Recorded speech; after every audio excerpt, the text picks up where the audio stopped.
চিবাইয়া যাও রে। দিতেছেন কেন? কি হয়েছে? কি দাঁড়া তো বাপ, আসো। কে লিখছে? আবির লিখছে। ও লিখছে?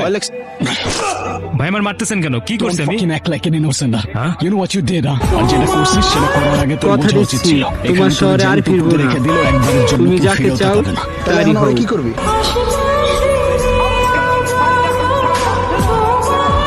কে লিখছে এটা? আমি জানি না, ওই সত্যি করে বল, তুই লিখছিস তো? ভুল হয়ে গেছে, মাফ করে দেন। মাফ করে দেন। ভুল হয়ে গেছে ভাই, মাফ করে দেন। এই, কি লিখছিস এটা? পর। আমার মন চাইছিল আমি লিখছি, বললাম তোমার ভুল হয়ে গেছে। তোর মন চাইছে তুই লিখছস, কিন্তু আমার নামটা যে লিখছস, তোর হাতের লেখা তো সুন্দর না। জঘন্য। চল মোছ এটা। কি দিয়ে মুছবো? আচ্ছা আমি ব্রাশ নিয়ে আসি। এই থাম। তুই মুছবি। দাঁড়া, হ্যান্ড রাইটিংটা ঠিক কর। এরপর এবার আমার নাম লিখতে গেলে আরো সময় নিয়ে